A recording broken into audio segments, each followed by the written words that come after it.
haqqan warzuqna ittiba'ah wa arinal batila batilan warzuqna ijtinabah. Allahumma inna nas'aluka hubbak wa hubba man yuhibbuk wa hubba amalin yuqarribuna ila hubbika ya rabbal alamin. Allahumma yassir wa la tu'assir, rabbi tammim bil khair, Allahumma amin. Amma ba'd, assalamualaikum warahmatullahi wabarakatuh. Waalaikumsalam warahmatullahi wabarakatuh. Dalam satu Muharram, kita mulakan malam Muharram kita dengan mempelajari Al-Quran, masya-Allah. Apakah perkara yang antara perkara yang baik untuk dilakukan pada awal bulan Muharram ini, memulakannya dengan mempelajari Al-Quran. Adakah kita dah membaca doa? Bukan doa awal tahun, akhir tahun. Yang saya masukkan adalah doa, saya buatkan di grup. Doa yang Nabi SAW, para sahabat menceritakan bahawa doa yang Nabi SAW akan baca bila masuknya bulan baru ataupun tahun yang baru. Allahumma adkhilhu alaina bil amni wal iman wassalamati wal islam wa jiwarin minasyaitan wa ridwanin minar rahman. Ya Allah, masukkanlah kami pada bulan ini dengan rasa aman, keimanan, keselamatan dan Islam, perlindungan dari gangguan syaitan dan kurniaan keridaan dari Ar-Rahman. Doa yang Nabi SAW bacakan bila masuknya pada awal bulan ataupun pada awal tahun. Baik, malam ini insyaAllah sama perbincangan kita dalam bahasa Al-Quran. Kita berhenti perbincangan kita pada jama' taksir yang pola ataupun patternnya adalah fu'ul. Pola dan patternnya adalah fu'ul. Baik. Sebenarnya dalam kelas bahasa Arab kita ni, kalau kata tak ada kelas bahasa Arab kita ni kan, yang saya tak jumpa, katakan minggu tu tak ada bahasa Arab, yang saya tak jumpa minggu tu adalah Haji Ses, yang saya tak jumpa. Yang lain insya-Allah saya jumpa di kelas yang lain, sama ada kelas Tarabu ataupun kelas hari Khamis, ayat suruhan dan juga larangan. Kalau kelas bahasa Arab tadi tak jumpalah Haji Ses, so kelas bahasa Arab dia kena ada juga sebab nak jumpa Haji Ses. Itu waktu nak kena ada juga. Oh ya ke. Macam Hin, dahsyat tu Ustaz, Hin tu. Dia nama-nama yang saya seminggu kan, mesti akan tengok semua nama-nama ni kan. Nama-nama ni sangat familiar pada saya, so bila ada nama yang missing tu saya tahu okey, nama ni tak ada, so kenapa, tak sihat ke, ataupun nama ni saya jumpa nanti di kelas yang ini, nama ni saya jumpa di kelas yang ini. So untuk Haji saya akan jumpa dia pada kelas bahasa Arab. So untuk kelas bahasa Arab kita kena ada juga kan. nak jumpa dengan Haji saya. Baik, ala kulli hal,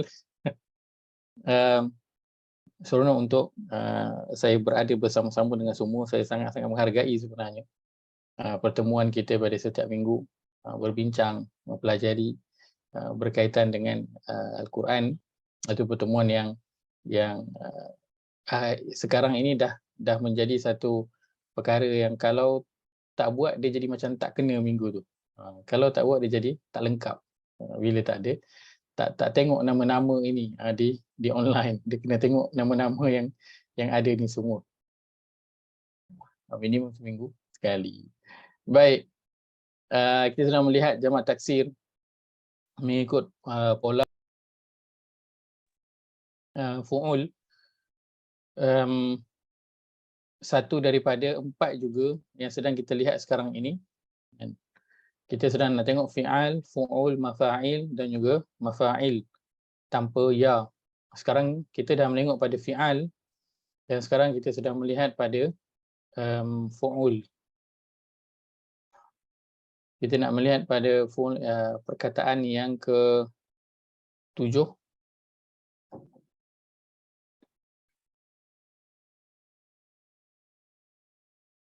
Baik, kita dah selesai perkataan yang ke-7, perkataan yang ke-8 daripada pola ataupun pattern fu'ul ialah perkataan buruj. perkataan buruj. Mengikut pattern fu'ul yang diikuti sebiji-sebiji tanpa ada apa-apa pun perubahan. Sama ke semua huruf dan juga barisnya yang patut ada. Fu'ul buruj. Maka buruj dia adalah jamak taksir pluralnya. Mufradnya, macam mana nak dapat mufrad? Bila kita tahu pattern, maka kita boleh tahu root word dia. Dalam perkataan itu, fa, ain, lam adalah root word untuk perkataan fu'ul, maka ba, ra dan juga dia adalah root word untuk perkataan buruj. Maka mufradnya adalah burjun. Burjun. Macam kita sebut di Dubai itu, bangunan yang tinggi apa dipanggil tu, Buruj Khalifah kita sebut kan. Kita sebut Buruj Khalifah. Sebab kita bukan orang Arab, jadi sebutlah Buruj Khalifah. Sedangkan tulisan dia macam ni lah. Sebab tu tengok tulisan dia B-U-R-J, Burj. Sebab tulisan ni, sebab Arabnya macam ni, Burj. Dia satu je. Dia bukan Buruj, dia Burj Khalifah. Kerana dia satu je, menara. Menara yang tinggi. Baik. Buruj juga bermaksud gugusan bintang. Namanya buruj juga yang kita guna. Kan? Bintang-bintang namanya buruj juga. Dan buruj juga maksudnya adalah satu bangunan yang sangat tinggi. Untuk apa? Pencakar langit. Kalau bangunan yang pencakar langit tu Arab kita panggil buruj. Macam KLCC kita panggil dia buruj. Kita tak panggil dia mabna. Kalau dalam bahasa Arab mabna adalah bangunan, kan? Mabna, bina, binaan. Asalnya pada perkataan bina. Mabna adalah bangunan. Bangunan kita guna untuk bangunan yang biasalah, kan? Yang tak berapa nak tinggi. Kan, tapi untuk bangunan yang tinggi-tinggi, Arab panggil perkataannya adalah buruj. Maka untuk KLCC kita panggil dia buruj juga. Sama macam Burj Khalifah tu kita panggil buruj. Dan buruj apa kita panggil dia? Kita panggil dia Burj Khalifah. KLCC. KLCC kita panggil dia Burj At-Tawam. Betul. Betul. Saya letakkan panjang. Hamzah di sinilah. At-Tawam. Apa maksud tawam? Tawam maksudnya kembar. Maksudnya kembar. Siapa yang ada anak kembar disebut sebagai tawam. Maksudnya kembar. 4 kali disebut dalam Al-Quran perkataan buruj ini, bahkan ada nama surah yang namanya Al-Buruj. Ayat pertama dari surah yang ke-85, firman Allah, a'udzubillahi minasyaitonir rajim, was-samaa'i dzatil buruj. Perkataan Al-Buruj. Lihat pada tanda yang ada alif lam, maka kategorinya adalah isim. Dari sudut bilangan, maka dia adalah jamak taksir kerana dia mengikut bentuk ataupun pattern fu'ul. Buruj. Baik. Surah Al-Hijr, surah ke-15 ayat ke-16. Wa laqad ja'alna fis samai burujan wa zayyannaha lin-nazirin. Perkataan burujan. Dia tak ada alif lam, atas ni ada alif lam. Yang ini zatil buruji, dia bari bawah. Yang ini dia tanwin bari atas. Tak apa, tidak ada masalah kerana patternnya itu adalah di depan tu je, fu'ul je. Huruf belakang, baris pada huruf yang terakhir itu tak kisah dia baris mana pun dia boleh. Maka perkataan buruj mengikut pattern fu'ul, kalau dia ada tanwin, maka tanwin itu memberitahu pada kita dia adalah isim. Diakhiri dengan tanwin. Dan pattern ini memberitahu bilangannya adalah jamak taksir, menunjukkan kepada banyak.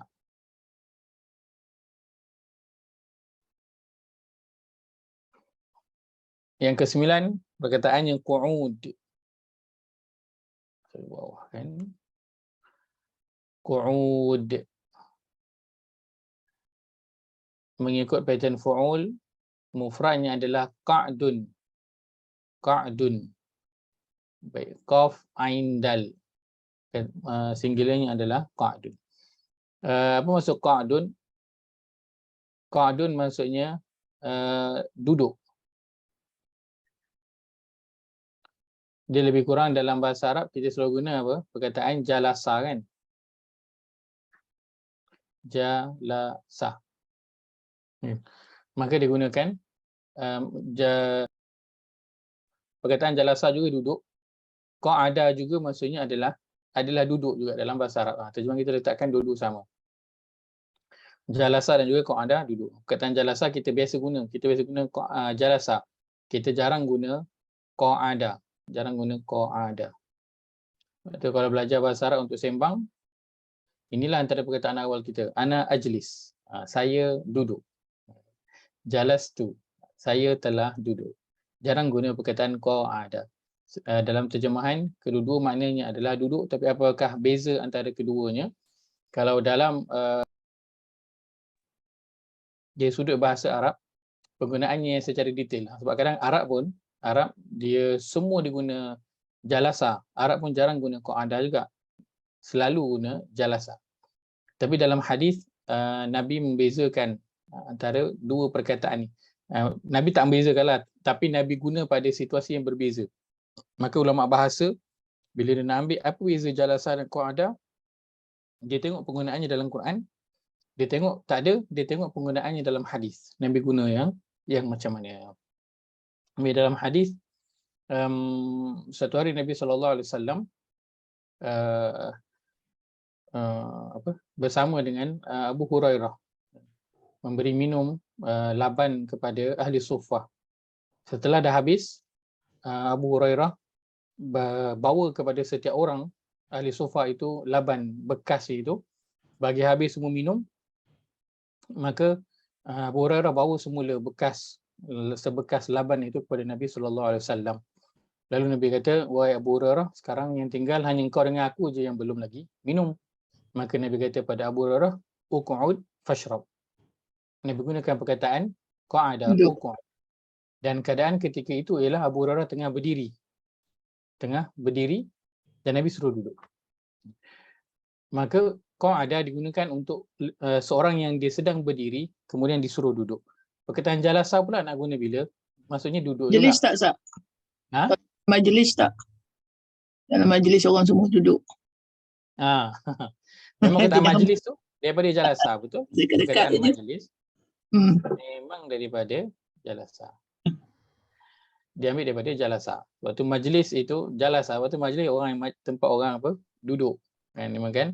Majlis. Sebab itu Arab punya tempat duduk tu namanya apa? Majlis. Kan Arab punya tempat duduk yang sofa dia tu kan, yang ada tempat tangan tu, Arab panggil majlis. Sebab namanya tempat duduk. Jalasa digunakan untuk orang yang dia sedang kalau bahasa kita tu dia sedang duduk apa perkataan dia? Dia tengah macam kadang kita duduk bukan baring, kita duduk yang macam bertenggung macam tu. Kaki melunjur, dia macam sepada baring. Apa kita panggil tu? Kalau macam atas singgah sana kan, orang kan duduk dia melunjur kaki dia tu sambil kalau orang Kelantan panggil menyenggeng. Menyenggeng. Apa bahasa kita panggil apa? Saya tak keluar. Berteleku tak? Berteleku. Dalam terjemahan diletakkan berteleku. Perkataannya mutakian. Berteleku. Mutaki itulah. Mutaki. Dia ada duduk atas singgah sana tu, duduk macam seorang Taki alal aroik. Ala araik. Betul. Perkataannya adalah mutakiin. Mutakiin tu dia duduk style yang atas siku dia, kepala dia macam tu, badan ni melunjur, memanjang. Dia sama ada sebelah kiri atau sebelah kanan lah. Duduk berteleku lah. Duduk berteleku. So kalau daripada situ, kedudukan yang begitu, nak suruh duduk. Kalau kita nampak orang tengah duduk dalam keadaan yang macam tu, berteleku tu, kita nak suruh dia duduk, maka perkataan yang digunakan adalah ijlis. Duduk. So itu beza penggunaan dalam hadis Nabi SAW. Akan tetapi Arab semua keadaan pun dia guna perkataan jalasa sama. Dia tak, jaranglah Arab guna perkataan perkataan qa'ada. Tapi untuk bangku kita dalam bahasa Arab kan kerusi kan, dia panggil kerusi kan. Kursiun. Kursiyun, tapi ada tempat duduk yang macam contoh macam bench. Macam bench, Arab tak panggil kerusi lah, Arab panggil maq'ad. Dia panggil maq'ad. Oh tu kaedah tu. Daripada Tempat qa'ada, maq'ad. So macam bench tu Arab panggil maq'ad, dia tak panggil majlis. Majlis yang memang macam Arab tu majlis lah. So Arab yang punya majlis duduk tu kan memang ada bantal besar tu kan, orang suruh duduk macam tu, lepas tu orang suruh melunjur kaki kan. Memang duduk yang santai punya. Adapun yang qa'ada, dia lebih kepada memang macam kerusi. Lebih pada kerusi, betul gunakan perkataan maq'ad. Itu di sudut penggunaan. Baik. Itu antara kajian dalam Al-Quran. Perkataan yang digunakan tu nak bezakan dia, kadang-kadang cari dalam penggunaan dalam Al-Quran juga. Kalau tak ada, cari penggunaannya dalam hadis. Begitu begitu ulama bahasa menggunakan kajian mereka. First sekali, walaupun nak belajar bahasa, dicari dulu dekat Quran, kemudian tak ada, pergi cari penggunaannya dekat hadis. Kalau tak ada, nak rujuk ke siapa? Waktu itu rujuk kepada kawasan setempat. Contoh kalau ayat Quran tu turun dekat Mekah contohnya, dia akan tengok orang Mekah guna perkataan tu macam mana. Kalau ayat tu turun dekat Madinah, maka dia akan tengok orang Madinah guna perkataan tu macam ni. Sama ada orang di bandar Madinah ke, ataupun orang Arab Badui sekitar Madinah ke, dia akan guna pada keadaan setempat punya perkataan tu. Guna macam mana. Baik, perkataan qu'ud 4 kali disebut dalam Al-Quran. Antaranya dalam surah Al-Buruj juga. Firman Allah, idhum 'alaiha qu'ud. Diakhiri dengan tanwin, maka dia beritahu kita qu'ud ini kategorinya adalah isim. Dari sudut bilangan, dia mengikut pattern fu'ul, maka dia adalah jamak. Jamak apa? Dia adalah jamak taksir.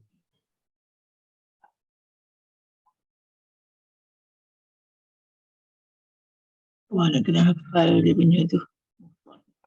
Right. Ini ayat yang kita dah biasa dan firman Allah, alladzina yadhkuruna Allaha qiyaman wa qu'udan wa 'ala junubihim. Perkataan qu'udan. Right. Ada tanwin, maka kita tahu dia adalah isim. Dari sudut bilangan, dia mengikut pattern fu'ul, maka dia adalah jamak taksir. Qu'udan. Qu'udan. Kalau kita perasan, qiyaman wa qu'udan wa 'ala junubihim. Kalau kita buang him tu, junubi. Junub, qu'ud, fu'ul. Bunyinya sama, rhythm dia sama. Maka junub ini pun sama. Dia adalah isim dan bilangannya adalah banyak, dia adalah jamak taksir. Fa idza qadaytumus salata fadhkurullaha qiyaman wa qu'udan. Sekali perkataan qu'udan diakhiri dengan tanwin, maka dia adalah isim. Dari sudut bilangan dia mengikut pattern fu'ul. Maka bilangannya adalah jamak. Jamak apa? Dia adalah jamak taksir. Wa 'ala junubikum, sama lagi sel kita jumpa perkataan ni, patternnya sama. Baik. Seterusnya perkataan mafa'il. Perkataan mafa'il tanpa ya. Ustaz. Ya, saya silakan. Sebelum kita pergi mafa'il ni, Ustaz punya set nombor 1 tu yang kita dah belajar dulu, bahagian 1 lah yang maksud Ustaz cakap tu. Yang ini bahagian 2 kan, atau set nombor 2 lah. Betul. Ada tak lagi set-set yang Ustaz akan introduce? Tak, 2 ni saja. 2 sahaja. 2 saja. Okey. Okey, kalau gitu macam fi'al yang kita set dalam set 2 yang sebelum ni, fi'al tu, yang Ustaz bagi example selalu kalau kita tu jibal, rijal, diyar, Ya. riyah. Tapi alah, saya pun terbaca lah surah apa ni. Jadi saya buka picture lah, cakap. Cakap Boleh, tak pada kisah, anu tak ni. kisah je Ustaz. Apa? Betul tak? Okey. Okey Ustaz. Apa ni terbaca surah Al-Kahf. Surah Al-Kahfi. 18 ayat 18. Ayat 18. Firara. Ayat Okey. 18. Firara Wala mulik. wala mulik taminhum ru'ba tu. Okey, baik. Betul kan? Bukan. Wala mulik minhum ru'ba. 18. Okey. Okey, di sini. Ni. Firara. Betul. Mana Firara? Ada Tu di depan tu ada. Sebelum wala mulik tu. Firara. Ini kalau ikutkan sama juga Ustaz, tafsir fi'al kan? Baik. Fi'al. Soalan yang sangat menarik. Saya suka, dia suka yang ada pattern-pattern ni kan, dia senang perasan kan. Baik, perkataan firar mengikut bentuknya macam bentuk apa? Apa tu? Fi'al. Ya, dia macam mengikut bentuk fi'al. Baik, dalam Quran perkataan firar dia letakkan terjemahannya. Melarikan diri. Terjemahan berkata dia letakkan Melarikan diri. Saya tengok terjemahan perkataan dia.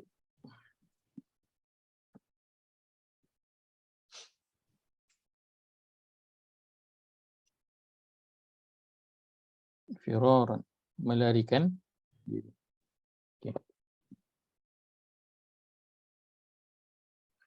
Kalau kita lihat dalam bentuk patternnya itu, bentuk pattern yang sama dengan fi'al. Okay. Tapi adakah firar itu dia apa, mengikut bentuk fi'al menunjukkan kepada banyak. Baik, saya tengok sekejap kalau ada rujukan. Maknanya ya.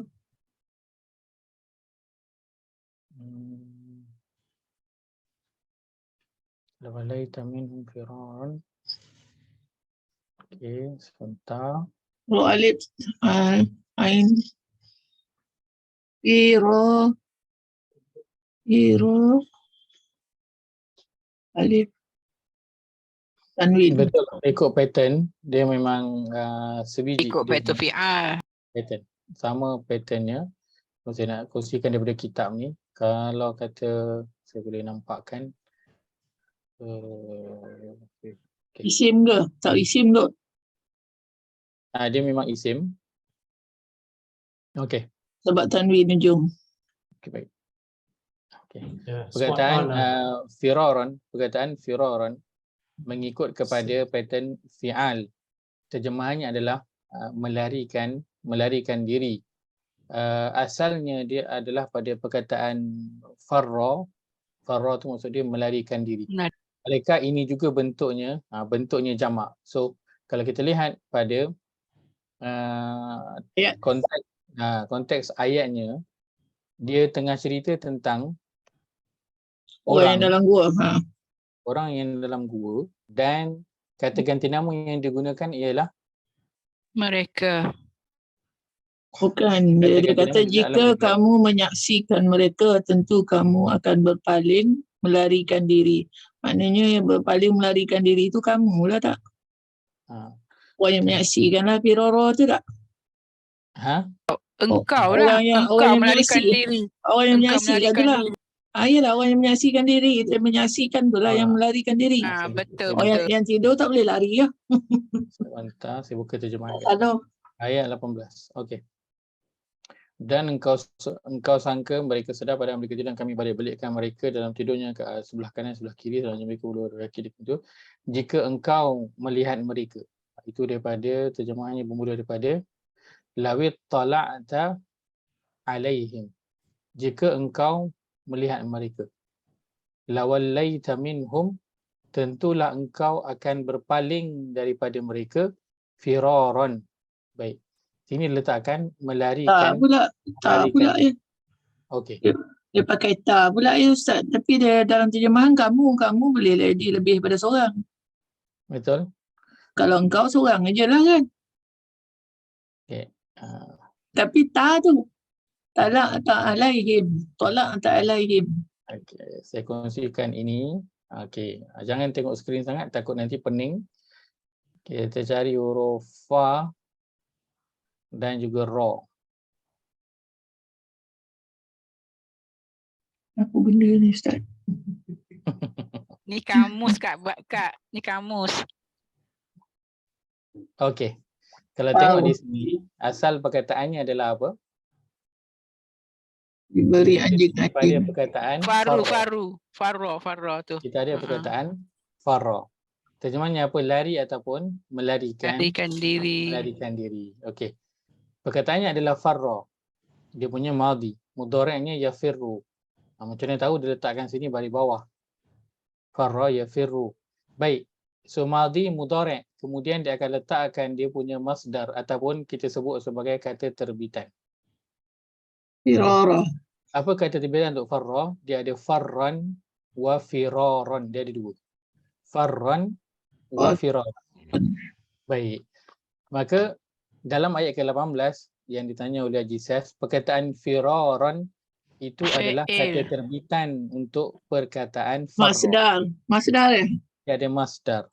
Kata terbitan yang masuk kategori isim. Baik.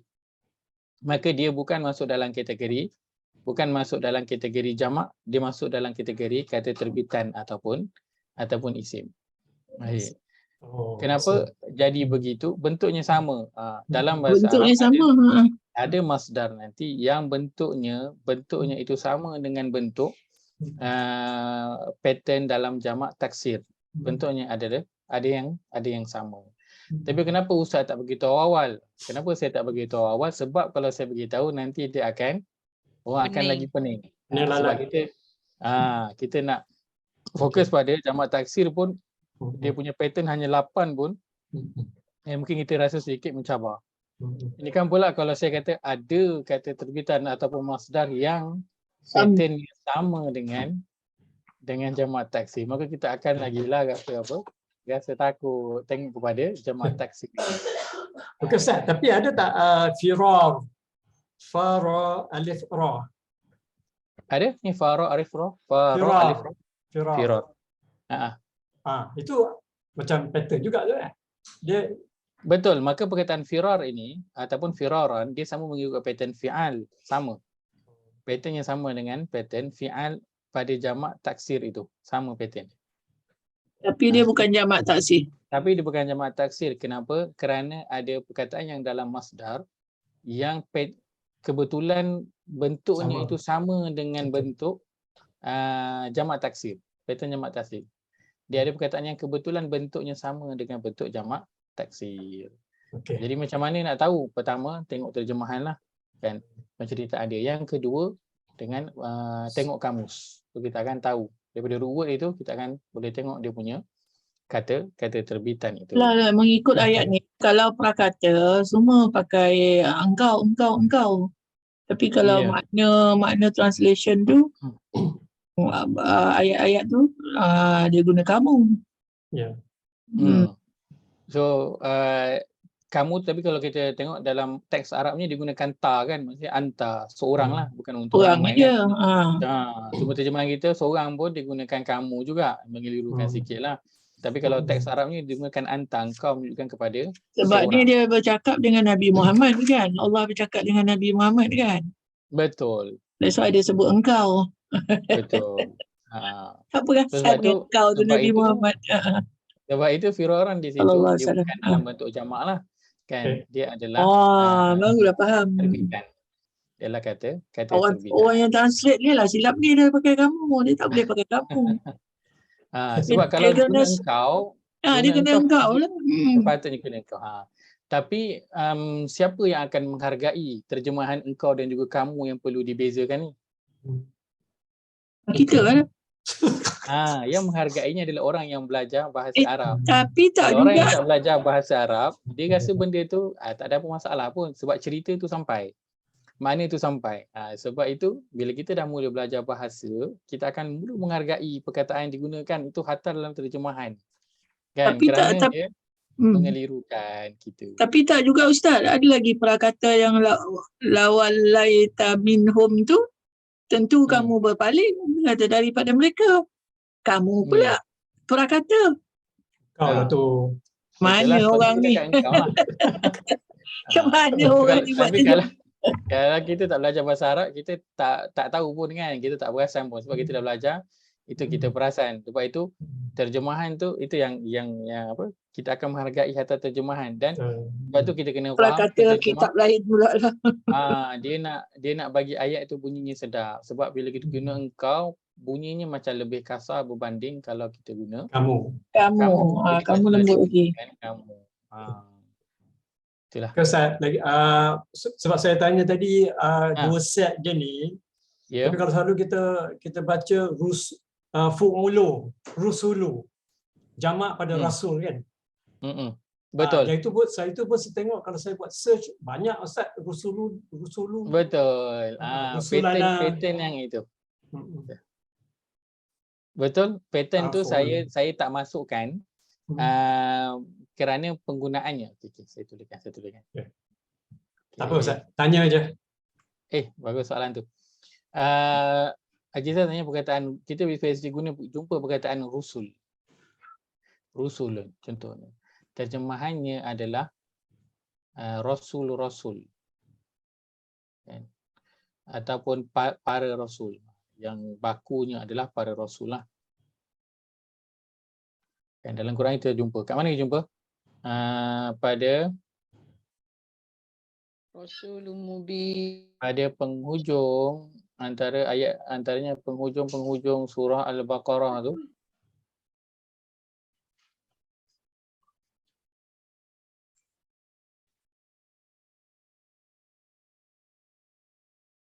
Okay, baik. Amana rasulu bima unzila ilaihi min rabbih wal mu'minun kullun amana billahi wa malaikatihi wa kutubihi wa rusulih. Kataan wa rusulih. Ayat 285. Baik. Wa rusulih, so kalau kita buang ha di belakang tu, waw di depan tu perkataan rusul. Terjemahannya letakkan rasul-rasulnya. Rasul-rasulnya. Baik, bentuknya bentuk apa? Bilangan dia, sudut bilangan dia adalah bilangan yang jamak. Maka perkataan rusul ini dia mengikut pattern fu'ul. Ini jamak taksir. Dia mengikut pattern fu'ul. Baik, kenapa saya tak masukkan? Kerana dia ada penggunaannya tapi dia tak banyak seperti 8 ataupun 2 set yang kita telah kita ambil ni. Yang ada dalam Quran, perkataan yang menggunakan pattern ini yang kerap kali ada Rasul adalah rusul. Satu lagi yang sebelum itu perkataannya ni wa kutubihi. Kutub. Kitab-kitab. Terjemahannya kitab-kitab. Sama. Kitab-kitab. Sebab itu kita rasa penggunaannya banyak tetapi dia sebenarnya perkataan tu yang berulang. Perkataan rusul dalam Quran berulang banyak. Kan? Dan perkataan kutub berulang dalam Quran juga banyak. Dan ada beberapa perkataan yang lain menggunakan bentuk jamak yang menggunakan pattern jamak yang sama. Cuma saya tak masukkan di sini penggunaannya kerana penggunaan dia sudut perkataannya itu dia banyaknya yang kita tak berapa nak familiar. Tapi Haji Syed dah bertanya, insya-Allah Haji Syed akan kongsikan bentuknya, bentuk fu'ul. Jazakallahu khair Haji Syed. Okey, masalah. Lagi Haji Syed. Haji Syed. Hebat Haji Syed dia membaca dengan ni. Betul. Dia baca, dia tengok, dia perhati perkataan tu. Dia tengok terjemahan. Masya-Allah, masya-Allah. Yang pattern. Selalunya yang suka pattern sistem ni orang apa? Orang engineer sukalah. Betul. Dan sistem ni orang engineer yang biasa. Baik, perkataan seterusnya pattern mafa'il. Dalam Al-Quran 28 bentuk perkataan yang mengikut pattern mafa'il. Pertama perkataan masakin. Masakin, mafa'il. Baik. Bentuk mafa'il, apa yang kena ada? Pertama, dia kena dimulai dengan huruf mim. Dan mim itu kena baris atas. Kalau mim baris bawah, baris depan, tak ada. Baik. Huruf yang kedua, ini tak kisah huruf apa-apa. Itu perkataan adalah fa, ain, lam. So, dia boleh berubah. Tak kisah huruf apa-apa pun, ikutlah perkataan tu, apa dia. Akan tetapi huruf kedua dia mesti berbaris atas. Dan selepas huruf kedua itu mesti ada alif. Alif ni wajib ada. Fa, ain, lam tak wajib ada. Boleh ikut perkataan tu tapi alif wajib. Mim wajib, alif wajib. Baik. 1, 2, 3, 4. Huruf yang keempat ini dia mesti berbaris bawah. Huruf tak kisah huruf apa. Tapi baris dia kena wajib baris bawah. Baik. Dan huruf yang terakhir padahal dia tak kisah barisnya baris mana. Baik. Contoh kita lihat pada perkataan masakin. Masakin, mafa'il. Mafa'il. So pertama ada huruf apa? Huruf mim. Sama. Mim tu baris mana? Mim kena baris atas. Sama. Huruf kedua tak kisah. Fa, ain, lam maksudnya boleh berubahlah ikut perkataan tu apa. So dia huruf sin okey tak? Okey, tak ada masalah. Tapi apa yang kena ada baris huruf kedua itu kena baris atas. So sin ini kena baris atas ada. Huruf ketiga wajib huruf alif.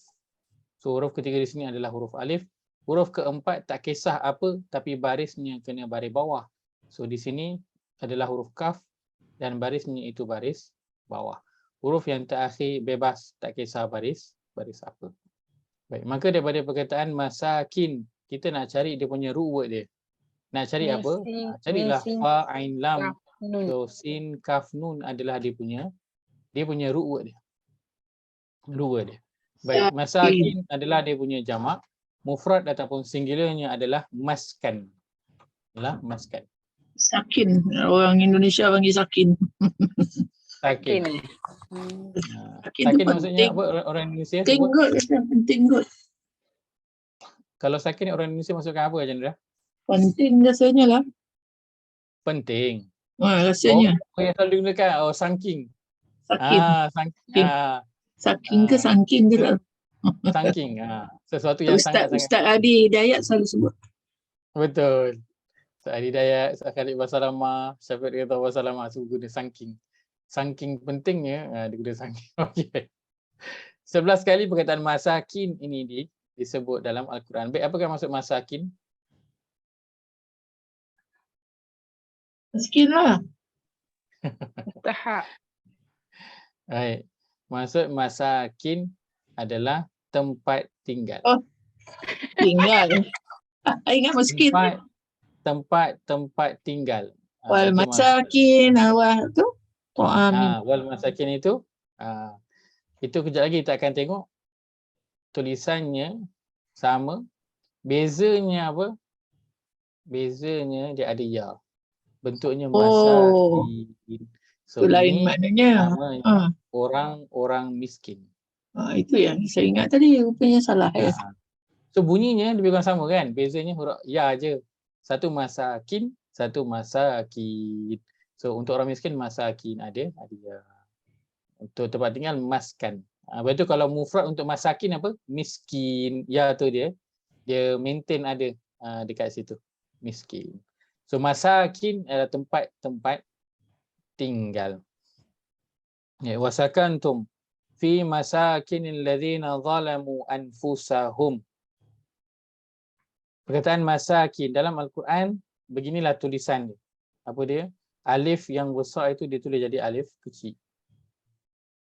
So tak apa, tak ada masalah, dia tetap juga alif bacaannya tetap sama, dia dibaca dua harakat masakin sama. Baik. Dari sudut tanda kita lihat di baris bawah ia didahului oleh huruf jar, maka kategorinya adalah isim. Dari sudut bilangan dia mengikut pattern mafa'il. Kena sebut mengikut mat dia. Kalau kita panjangkan mafa'il dia jadi pattern yang lain. Ini mafa'il, kena kuntut belakang dia tu. Masakin, maka dia sudut bilangan dia adalah jamak taksir. apa nama? Awalam yatidahum kam ahlakna min qablihim minal quruni yamshuna fi masakinihim, tu kan? Betul, sama.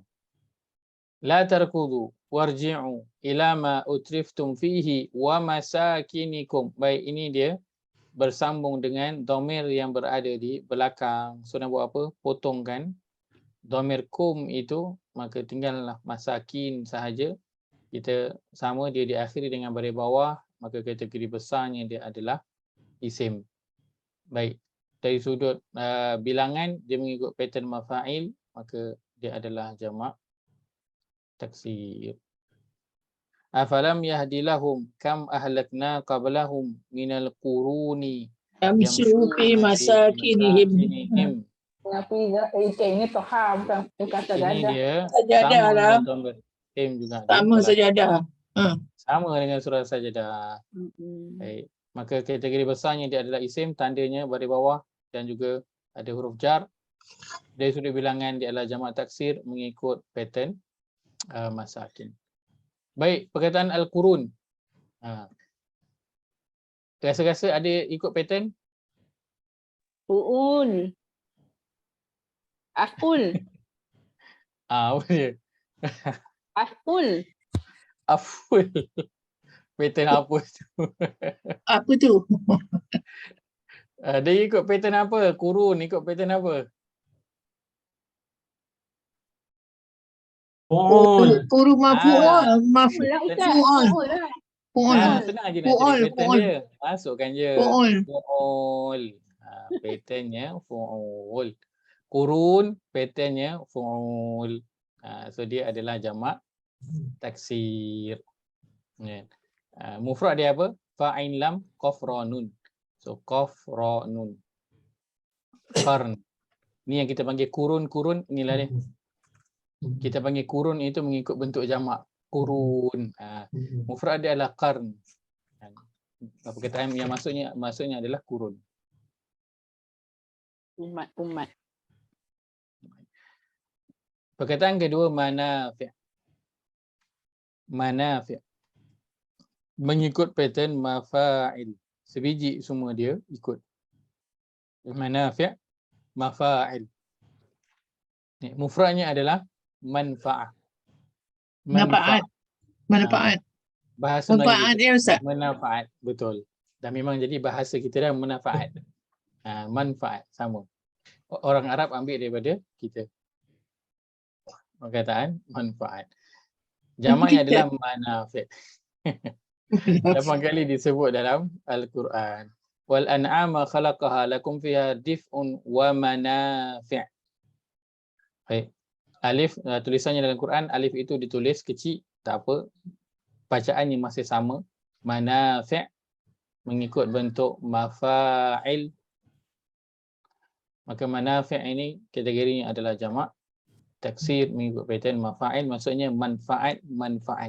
Banyak. Manfaat. Perkataan al-an'am ada ikut pattern? Pattern apa kalau ada? Af'al. Insya-Allah. Mengikut pattern af'al. Maksudnya binatang-binatang ternakan. Al-an'am. Wah, betul lah. Zainun senyap macam ni Ada ke tidak ya? Demam. Malam dia tak ada. Menghayati ni, tengah menghayati. Ingat kau pergi overseas semalam tak ada. Malam tadi tak ada. Tadi tak ada. Selalu dia yang tanya. Ada kematian. Ya. Oh, innalillah. Innalillah wa inna ilaihi raji'un. Sihat ke macam tu? Dengar suara pun macam kurang sihat je. Penat sikit Ustaz. Oh, Balik Johor. Alhamdulillah. Ya, Pontian kat Pontian. Oh, Pontian. Ya, baik. InsyaAllah. Lakum fiha manafi'u ila ajalin musamma. Perkataan manafi' mengikut pattern mafa'il tanpa ada alif yang besar, alif kecil, tapi bacaan tetap sama, 2 harakat. Maka manafi' kategorinya adalah jamak at-taksir. Ya munafik tak boleh Ustaz? Munafik. Tak. Tak boleh kan? Dia bagi depan. Dia bagi atas je. Betul. Oh. Betul. Baris je berbeza, dia dah lain dah. Dia dah lain. Baik, perkataan seterusnya masajid. Masajid mengikut pattern mafa'il. Masajid mengikut pattern mafa'il. Mufradnya adalah masjid. Masjid 6 kali disebut dalam Al-Quran. So masjid dia punya singular. Kalau banyak masjid namanya masajid. Wa man azlamu mimman mana'a masajidallah. Kita suka-suka sebut masajid. Padahal banyak. Banyak. Jadi saja dalam Quran. Orang tanya gimana pergi masajid. Masjid kan. Okeylah, semujid. Pergi saja. Sejik. Malam Sebenarnya tahu. masjid dia adalah apa? Masjid asalnya adalah tempat sujud. Tempat sujud. Mana perkataan adalah tempat sujud. Sebab itu kalau nak cari dalam kamus kita akan cari sin, jim dan juga dal. Kan? Baru Sajadah. perkataan. Cari sajadah. Masajid mengikut pattern mafa'il. Baik. Maka dia sudut bilangan kategorinya adalah jamak taksir. Baik. Yang biar nanti insya-Allah di akhir bincang kita nanti saya akan berikan PDF untuk kesemua pattern ini nanti insya-Allah. Wa annal masajida lillah fala tad'u ma'allahi ahada. Perkataan al-masajid didahului dengan alif lam maka dia adalah isim. Masajid dia mengikut pattern mafa'il maka dia sudut bilangan dia adalah jamak taksir. Baik, kalau kita dah biasa dengan pattern dia, kita baca satu perkataan tu kita dah boleh rasa-rasa dah. Kalau dah biasa dengan dia punya pattern. Sebab itu di awal ni saya biasakan dengan 2 set dulu jamak taksir ini. Soalnya hanya ada 8 sahaja, penggunaannya agak kerap juga dalam Al-Quran. So, Ustaz nak tanya Ustaz. Saya silakan. Apa bezanya kedua-dua set ni? Antara Baik. dua set ni apa bezanya dalam Bahagian satu penggunaannya? dia bahagian satu dan bahagian dua. Nanti habis set ni kan kita akan tengok apa beza antara dua set ni. Insya-Allah. Ustaz. Ya, saya. Kalau nak susun balik Ustaz, set ni, saya suggest lah yang mana start daripada alif tu, alif hamzah tu. Ustaz satukan, lepas tu start daripada fa tu, satukan dia orang. Dan start daripada mim tu, satukan dia orang. Boleh, insya-Allah. Ustaz babysitter malam-malam tu saya. Bukan apa Ustaz, bila kita nak hafal, nak tengok senang. pattern tu, kita hafal a. Betul, fa, boleh. fa. Boleh. Boleh. Insya-Allah. Boleh campur-campur ke Ustaz? Boleh. Itulah set 1, set 2 nanti saya kongsikan sebab apa diasingkan 2 set ini kan.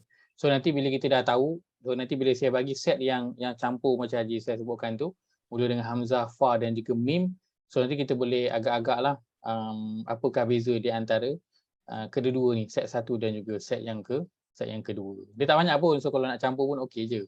Dia kira macam wazan juga ke ni Ustaz? Memang Dia kira macam wazan lah. Tak, tapi kenapa dia panggil jamak taksir? Dia dipanggil wazan, tapi Wazan tak dia panggil jamak taksir kan? ini dipanggil ada disebut sebagai wazan jamak taksir. Atau Yang maf'ul tu macam wazan satu nampak macam maf'ul. Lebih kurang. Sebab wazan ini maksudnya bentuk kan, ataupun bahasa kita pattern ataupun dia mold. So dia ada mold untuk tapi dia ada makna dia Ustaz, macam saling, macam dan. Betul. Itulah dia adalah beza-beza dia kan. Betul. Tu yang ni kita tak tahu apa beza dia dalam satu-satu tu. Untuk yang Ajar Nura masukkan tu, itu adalah wazan untuk dia dah letakkanlah dia punya kategorinya tu. Yang ini tempat, yang ini cerita orang, kan dia dah letakkan. Tapi yang ini patternnya ini, wazan ini semua hanya untuk jamak sahaja. Dia lain dengan yang itu. Untuk yang ini, kalau nak cari kita hanya boleh cari dia punya mufrad je. Kan kalau kita ambilkan perkataan dia, contoh kita ambil perkataan dia sini kan, masajid ini contohnya kan. Kita boleh pergi daripada plural kepada singular sahaja, dia punya pattern dia. Plural kita boleh cari dia punya singular. Kalau kita pergi kepada root word dia, contoh root word di sini adalah apa? Sin, jim dan juga dal. Dan So dia akan jadi sajadah. sajadah. Baik. Patternnya akan jadi macam mana? Saya sebutkan saja patternnya akan jadi sajadah yasjudu sajdan wa huwa sajidun wa dzaka masjudun. Usjud la tasjud masjadun misjadun. So dia tak ada Banyaknya. dia tak ada pattern masajid, dia tak ada pattern masjid, dia tak ada. Sebab apa? Sebab ini pattern untuk bilangan. Yang tu pattern untuk dia punya perkataan, ada untuk orang, ada untuk apa? Pelaku. So dia ada dia punya itulah pattern dia yang lain, wazan dia yang lain berbeza dengan wazan yang Ada macam if ta'ala tu macam sungguh-sungguh. betul. If'al tu macam semakin. Dia ada membawa makna yang macam tu lah kan. Betul. Yang ni Betul. yang ni kita tak tahu sebab itu PL kan. Pattern yang itu, yang Ajar Nurul sebutkan itu, kita ada fa'ala kan. Kita ada af'ala. Kita ada Allah. Banyak Ustaz sampai 18. Ajar Nurul sebutkan ifta'ala. Sampai 19. Istaf'al. Pattern sampai 19. Pattern ini semua adalah pattern untuk madi. Jadi pattern untuk madi sahaja. So untuk yang plural, untuk dari sudut bilangan, dia tidak ada pada bahagian ini. Dia hanya ini untuk bahagian fi'il sahaja. Yang ini dia hanya untuk bilangan sahaja. Dia pattern itu hanya membawa maksud bilangannya sikit atau banyak, itu je. Yang madi ni ada juga untuk mudhari', ada amar, nahi, ada juga kan? Masdar pun ada pattern dia. Betul. Macam ifta'ala dia kan jadi ifta'ala yafta'ilu ifti'alan, dia punya masdar dia. Ifti'alun. Ifti'alun dia kan jadi. Ustaz, ini yang Ustaz cakap masa minggu lepas itu ni, Ustaz bandingkan nahu dengan saraf ni. Nahu lebih susah, lebih kompleks. So yang ini betul. Yang wazan yang Ustaz cakap ni dia bawah saraf Ustaz. Betul. Wazan ini semua pada bahagian saraf. Dia perubahan huruf. Nampaknya taklah juga senang Ustaz. Betul. Yalah sebab saraf dia mencabar. Nahu dia perubahan baris dia. Perubahan baris, saraf dia perubahan huruf. So perubahan huruf dia lebih mencabar sikit daripada perubahan baris. Tapi kalau kita dah hafal dia punya pattern, dia akan jadi lebih mudah daripada nahu. Kalau kita dah hafal dia punya pattern. Sebab satu pattern ni sama je. Kita cuma kena hafal je. Kita hafal ifta'ala yafta'ilu ifti'alan wa mufta'ilun wa zaka mufta'alun. Mufta'alun. So ifta'ila tafta'i. So bila kita hafal dia punya pattern tu, settle lah. Masuk je perkataan apa pun dia akan ikut pattern tu. Dia hafal dia punya pattern, okey dah. Tapi mula nak masukkan pattern tu yang mencabar. Sebab penggunaan tu kena apply tu. Dia nak kena pergi pada madi dulu, lepas tu baru boleh pergi madi, mudhari', masdar, isim maf'ul, isim fa'il. Dia akan pergi ke depan isim zaman, isim makan. Betul, isim zaman. Tapi yang ni lagi senang ni Ustaz. Yang Ustaz buat ni. Yang ni? 2 set aja. Masjid dan masajah. Ini dia sudut bilangan. So dia sudut bilangan dia tak banyak. In fact, ini kita dah sikitkan dah sebenarnya. Untuk jamak taksir dia memang banyak. Tapi ini bila kita cerita tentang Quran, so kita kecilkan skop dia pada perbincangan Quran yang pertama, dan yang kedua pada yang paling banyak berulang dalam Al-Quran. Kita tak nak lagi besar sangat. Sebab kalau kita pergi besar sangat, nanti kita akan rasa macam apa? Orang kata macam overwhelmed. Kan? Nanti akhirnya kita akan tersandar, dia tak tahu nak buat apa dia. Sebab dia terlampau banyak, so kita nak apply pun dia akan jadi susah. Kan? Ada orang yang telah ada ngaji Syekh dengan Ustaz dia. Tapi kalau orang dengar, orang akan rasa macam wow kan, aku dah masuk belajar yang tinggi. Tapi lepas tu dia macam tak keluar, tak dapat apa. Dia akan masuk keluar sama. Bahkan dia Betul. akan masuk dan keluar dengan lebih down lagi. Sebab apa? Bila masuk kelas dia akan makin tak tahu. Dia akan rasa dia makin tak tahu, makin tak tahu. So kita fokus pada untuk pattern ni nanti pun kita tak akan ambil semua. Kita akan ambil mana yang Al-Quran pertama kita letakkan mana Al-Quran paling banyak guna dulu. Yang kedua barulah yang kurang. Sebab kalau kita ambil ikut urutan dia akan jadi macam Januari sebutlah dia akan ada macam 18. So 18 tu semua akan guna ke tak? Kita ambil yang paling banyak dulu. Macam kita belajar Dhamir kan. Kita ambil 8 je dulu daripada 14. So apa 8 tu yang paling kerap. So fokus daripada 8 je dulu. Dah pakar 8 tu tambahlah yang lain. Dia kalau kita ambil terus 14, dia akan terus jadi terlampau banyak dan kita akan rasa memang susah dan akhirnya kita pun jadi malas. Tapi kalau 8 tu kita okey dah sikit. So kalau kata yang baki 6 tu lagi kita tak berapa nak kuasai, paling tidak 8 tu kita dah kuasai, so okeylah. Kan kita tak dapat semua, jangan tinggal semua. Tapi kalau dapat 14, bunyinya macam seronok, banyaknya 14. Tapi akhirnya tinggal semua 14. Dari 14 tu tak dapat langsung ataupun kita dapat 2 3 je. Kan sedangkan kita boleh dapat sampai kalau kita ambil yang paling banyak 8 minimum kita boleh ambil, 6 tu kemudian boleh ambil slow-slow. Baki dulu. Begitulah wazan. So kita punya bentuk ini ataupun pattern ini dia khas untuk bilangan sahaja. Dia tak masuk pada dia tak masuk pada yang lain itu. Dan pattern yang lain tadi yang saya sebutkan yang panjang itu dia tak ada pun pattern bilangan ni. Dia cuma ada apa? Sajada yasjudu sajidan wa huwa sajidun wa dzaka masjudun, tak ada. Kan dia apa? Dia ada masjud, dia tak ada masajid. So patternnya itu adalah berbeza.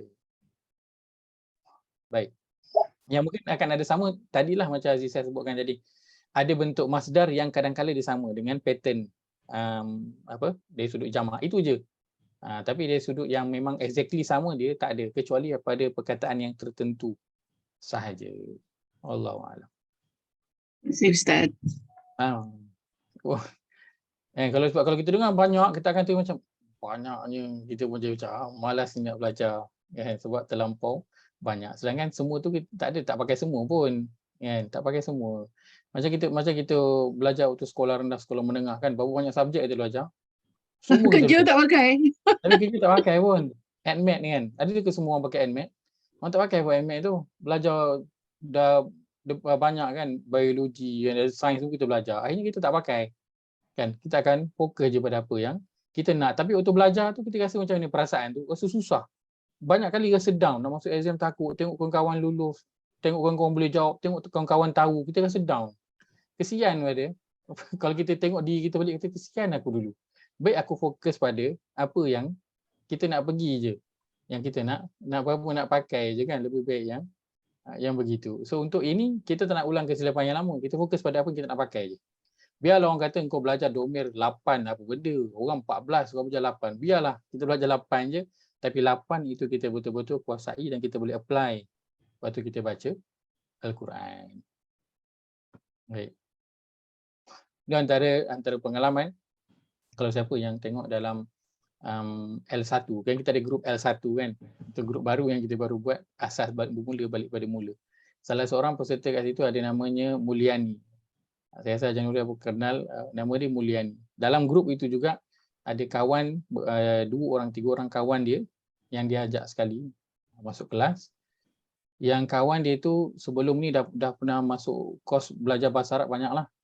Kok UAE pernah belajar dengan Arab pernah kan, dan masih lagi tengah belajar bahasa Arab dan sekali tu dia tunjuklah kawan dia tu tunjuklah pada Cikgu Mulyani nota dia punya dalam kelas tu. Dia belajar nahwu kan, tengok baris tu, baris ni, belajar soroh dan sebagainya lah. Kemudian dia kata ialah tolong tengokkan nota ni kan, faham tak? Kalau faham tolong ajarkan dia. Sebab dia tak boleh nak faham. Tapi bila masuk kelas tu kita akan rasa macam ini aku belajar benda yang tinggi. Tapi bila keluar pada kelas kita tak dapat nak ambil kan. So sayang kita masuk kelas tu sebab kita dah spend masa kita kan. Mungkin kita dah spend duit kita nak masuk kelas. Masa itulah yang paling penting berharga. Tapi bila kita keluar kita tak dapat kan, tak dapat apa-apa. Maka sayanglah, lebih baik kita belajar sikit tapi dapat daripada kita belajar banyak tapi akhirnya sampai ke akhir kita akan menggagau-gagau. Tak tahu nak apply. Hingga kelas kita pada hari ini katakan kan mungkin saya tahu tak semuanya sampai kelas kita setakat ini dapat catch up apa yang telah kita pelajari. Tapi paling tidak kalau saya sebut tentang fi'il madhi, saya sebut tentang fi'il mudhari', saya sebut tentang tanda asas untuk isim. Boleh cari tak tanda asas untuk isim? Boleh? Boleh. Kalau saya tanya, bila tahu perkataan untuk isim, apa maklumat yang kita dapat? Apa dari sudut tadabbur yang kita dapat? Tidak berubah. Tidak berubah. Ini dan selamanya sama aja. Boleh apply.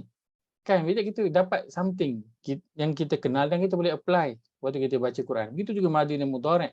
Kita boleh tahu dia punya tanda, kita boleh apply. Fi'il madhi apa maksud dia? Fi'il mudhari' apa maksud dia dari sudut tadabbur. Kan walaupun kita belajar tu basic je, orang lain pun belajar, tapi dari sudut kita dapat dan kita boleh apply. Itu yang bahagian yang mahal. Biar orang kata kita belajar sikit je, 8 domir je, total ada 14. Yang penting dari sudut kita dapat walaupun dia sedikit, lebih bermakna daripada kita nampak macam gah banyak tetapi tak dapat. Tak dapat apa. Baiklah duduk di negara yang bangunannya bukan besar-besar, bukan pencakar langit. Tetapi barang dalam negara itu murah. Berbanding duduk dalam negara yang bangunannya gah, satu dunia kata hebat negara engkau, bangunan cantik-cantik, tapi orang yang duduk dalam tu terseksa mahalnya barang-barang yang ada dalam tu. Kan? Waktu saya di Yaman dulu, bangunan tinggi memang tak ada. Shopping mall memang tak ada. Tapi orang kat sana dari sudut makanan dia orang memang sangat-sangat mewah. Makanan di sana, harganya sangat-sangat berpatutan. Tapi negara dia hebat tak? Tak hebat pun, tak kenal pun. Bahkan di negara Arab yang paling miskin. Tapi hidup di sana, rakyatnya itu terasalah tak beban, rasa bahagia hidup tu. Nak beli boleh beli sebab apa? Barang-barang asas itu. Tu tak perlu kita nak nampak gah. Tak perlu kita biar pape asal bergaya. Kita selalu macam tu. Biar belajar sikit saja kita dapat. Baik. Perkataan masajid mengikut pattern mafa'il. Baik. Maka dari sudut bilangan kategorinya adalah jamak taksir. Baik. Untuk bahagian jamak taksir ini saya tahu susah kita nak hadam untuk permulaan ini. Tapi tak mengapa dan tak pelik sebab ini mungkin kali pertama kita belajar. So bila mula-mula belajar memanglah kita rasa dia susah, dia mencabar. Dan nanti bila selalu kita dengar, bila selalu kita ulang, insya-Allah kita akan terbiasa dengan terms itu, kita terbiasa, bentuk-bentuknya juga kita akan terbiasa insya-Allah. Baik, perkataan yang terakhir, perkataan manasik. Perkataan manasik. Biasa dengar perkataan manasik? Selalu Ustaz ada sebut. Selalu sebut manasik. Tu haji, umrah Ustaz. Betul. Ustaz, unmute Ustaz. Ya, saya tengah batuk, saya mute. Baik. Manasik bentuk mafa'il. Mufradnya adalah mansik ataupun mansak. Baik.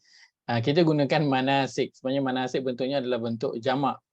Manasik jamak yang bermaksud cara-cara atau tata cara. Rabbana dalam Quran 2 kali saja disebut dalam Quran yang 2 kali saja disebut perkataan manasik ini. Tapi kenapa saya kongsikan sebab kita sangat biasa dengan perkataan manasik. Rabbana waj'alna muslimaini laka wa min dzurriyyatina ummatan muslimatan laka wa arina manasikana. Perkataan manasikana. Mengikut bentuk mafa'il. Apa nak kena buat kat sini? Kita nak kena potong na yang berada di belakang. Yang dia adalah dhamir, so tinggallah manasik. Manasika, manasik. Baik, maka perkataan manasik dia mengikut pattern mafa'il. Dari sudut bilangan dia adalah jamak taksir.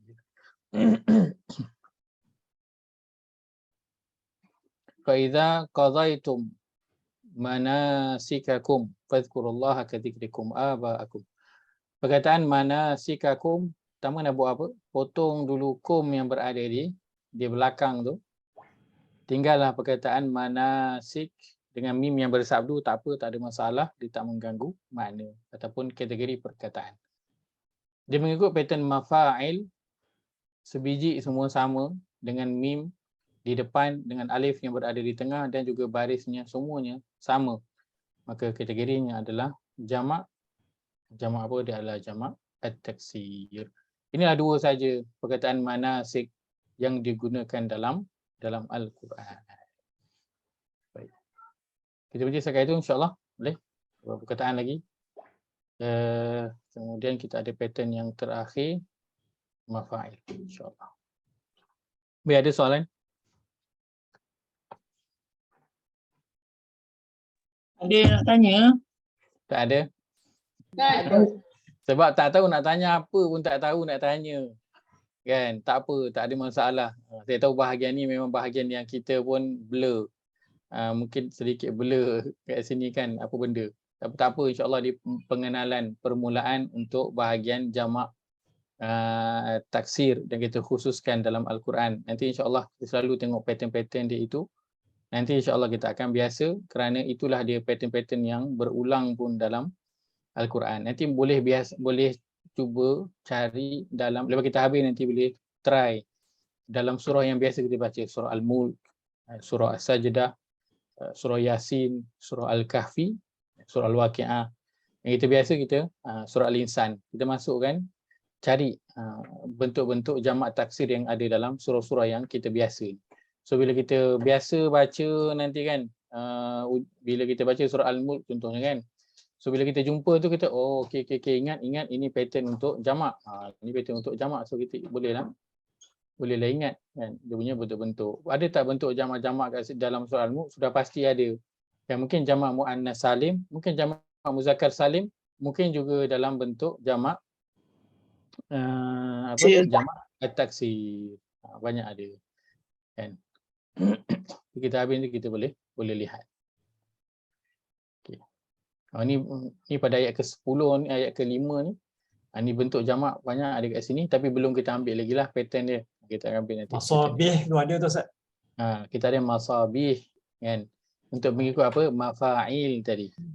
Kita ada syayatin mengikut mafa'il. Bentuk-bentuk jamak banyak aja ada dalam surah-surah yang kita dah duk baca ni. Nanti boleh apply dalam surah-surah ni, cari dia punya jamak pattern dia yang ada. Ni ayat ke-15, wallazi ja'ala lakumul arda zalulan famshu fi Ibiha. manakibiha. Kalau kita buang apa? Buang ha itu dia jadi apa? Baru belajar dia. Mana Manakib. nasib So dia ikut pattern sama dengan manasik. manasik, mengikut pattern mafa'il. So dia dah ada dah. Cuma kita nak kena kenal je pattern dia. So bila kita dah kenal manakib, ini adalah bentuk jamak. So lepas kita baca